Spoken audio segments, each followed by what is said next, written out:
Hey there, amazing parents. Welcome to another episode of Coffee with Dr. K. Today we're going to be discussing first time parenting challenges. So, whether you're holding your little one right now or you're expecting a sweet little bundle of joy really soon, we're going to dive right into some first time parenting challenges and some ways we can navigate that. I want you to know I see you. I totally understand what you're going through, and you are not alone. I can't say that enough. You are not alone. So let's dive right into parenting challenge number one: sleep deprivation. Sleep deprivation is so real. The baby's circadian rhythm does not at all line up with your circadian rhythm. Why? Well, for about 9 months, for many of us, that little one was lulled to sleep by the movement of the walking mother, of that busy mom who was up running, doing errands, working, all of that nice swaying motion lulled your baby right to sleep. And that all happened during the day for you, but for that baby, it was night time. And now when that little one is here in your presence, they are wide awake at night, waiting for that movement, but it's not happening because you're asleep. The movement has stopped. So now they're ready to play at 3 a.m. I just want you to know that the sleep deprivation is real and you should not overcommit yourself during these times. You may not be your best self. Matter of fact, you will not be your best self because you will not be getting the sleep that your brain and body needs to rejuvenate. I'll give you an example. When my daughter was a newborn, she cried in the bassinet and I got her out. But let me tell you, I don't remember getting her out of that bassinet. But I got her out of the bassinet, and then next thing I know, I hear her crying again, but she sounds muffled and far away.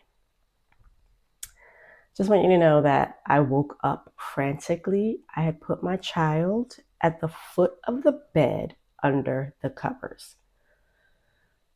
I cannot sit here and express to you how devastated I was, how disappointed I was. I was afraid of me at that point because I could not believe that I would wake up, get my child almost instinctively because I don't remember doing it, and then put her under the covers at the foot of the bed.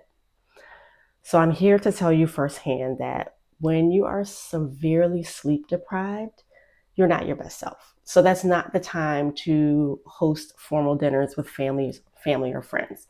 But it is the time to sleep whenever you can. If you've got a mother, a father, a friend, a neighbor who you trust, someone who can come on and take on some responsibilities in your home, please, please, please let them do that so that you can take a nap and have a break. Number two, we're going to talk about the feeding journey. So with the feeding journey, whether you're breastfeeding or you're bottle feeding, that can be a roller coaster of a journey. So 1 minute you are celebrating baby finished all 3 ounces of their bottle and didn't spit it up, or baby finally perfected latching onto the breast. This is great. And then the next day, none of it works. It can be a challenge. So to ease your mind, let's talk about some cues of a well-fed baby.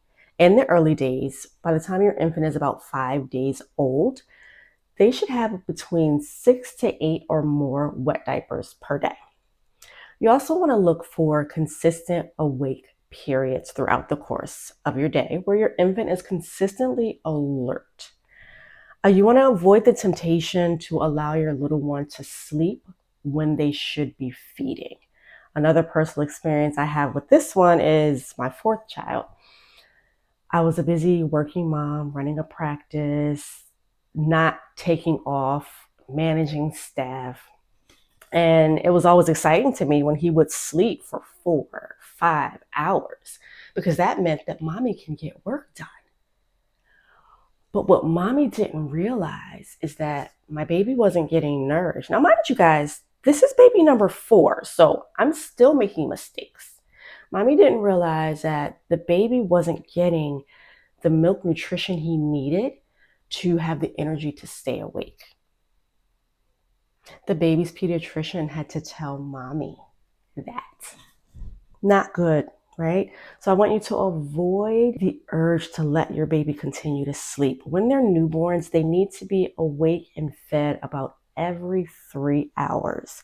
And if they're not waking up, I need you to wake them up and feed them. This is important because that baby needs milk for brain development, weight gain, and energy. Not to mention, if you're a breastfeeding mother and you let your child continue to sleep like I did, it will put you in this whole cascade of low milk supply. And then you have to build that up, and it's just not fun. So wake that baby up. All right. Challenge number 3, the mystery of baby communication. This baby is crying all day. What are they trying to tell me? It's that moment when your baby is crying and you've tried everything and you just don't know what it is that they're trying to say. I want you to start just learning a few consistent cues and routines. You're going to ask yourself, is the baby hungry? Is the baby sleepy? Is the baby's diaper soiled? Once you know the answers to these questions, you can act accordingly. It is very difficult to differentiate cries when they're infants. Around about 3 months, you will start to be able to know a hunger cry versus I'm wet cry versus a pain cry. Universally, however, a pain cry is almost undeniable. A baby's pain cry is very high pitched. And if you look at their color, they might turn a bright beet red, even in darker hues like mine. So that's one cue that you will know. Okay, and then challenge number 4, the work-life juggle. So number 1, we are not going to be like Dr. Scott. Lord willing, you're able to take some time off. We're not going to let our baby oversleep. We're going to balance working and care for a newborn with grace. And I have every confidence that you can do this. Returning to work while managing your new baby can feel overwhelming. It can feel sad. It can feel unfair because you're wondering, why do I have to leave you? It just doesn't feel fair to have to leave you. On the flip side, for some of you parents, it can feel liberating because you finally get a moment to breathe, to engage in some adult friendly conversation, maybe to laugh and to be loud. So it definitely varies depending on the parent. But I want you to know that your best, whatever opportunities, whatever love, whatever nurture you're giving this baby, your best, I promise you, is great. You now have the multitasking skills that maybe you didn't have before. You are an expert multitasker by now. I can assure you of that. You're empathetic. You may even be more nurturing than you've ever been. And these are soft skills that will come with you into your work environment. Your coworkers will notice a difference in you, and I promise you it'll be a good difference. So the last challenge that we're going to address today would be the relationship reset. So what happens to our relationships once we are parents of newborns? Some distance does happen.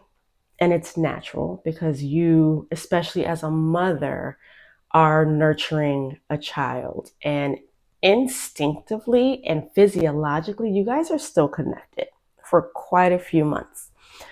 But I want you to know that the relationship with your partner, the very partner that helped you bring this baby in, or the very partner that you partnered with to adopt this child, they are important. They need to be wanted. They need to feel loved. Now, mothers who actually birth children understand that you want to give your body the proper amount of rest. You don't want to jump into all the activities that you used to do. That could be hiking. That can even be sex right out of the door. You need to give your body a chance to heal. Moms, whether you birthed your child or you adopted your child or you fostered your child, feeling overburdened and overtouched is a real thing. Sometimes the baby, many times, not sometimes, many times that baby, especially a newborn, is clinging to you.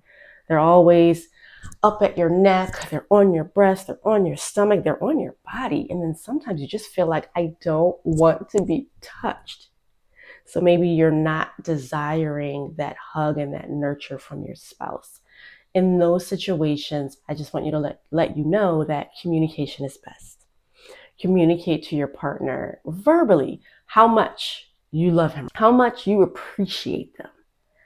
Give them all of the validation and the compliments that they need to still feel wanted and respected and loved by you while you go through these processes of change. I think I told you that that was the last one, the relationships. There's one more, movement milestones. So that's another parenting challenge that affects a lot of people. It's so easy to compare your baby to your nephew or another child who you know. But I caution you with comparing. Some little ones do get a slower start than others, and that's okay. However, if you are deeply concerned, I highly recommend that you consult your pediatrician or a pediatric physical or occupational therapist, as these healthcare providers can definitely analyze your little one and set you on the course of improvement, give you some guidance for some things that you can do, or be a resource for additional help if your child actually does need some type of intervention. I hope you enjoyed this episode of Coffee with Dr. K. I would love it if you would let me know in the comments below some of your first-time parenting challenges and ways that you worked around that challenge or some advice that you got. We're building a community here, and we're letting everyone in the community know that they are not alone. So please share your biggest win. If you could like and subscribe, I would greatly appreciate that. I look forward to seeing you guys again really soon on another episode of Coffee with Dr. K. Take care.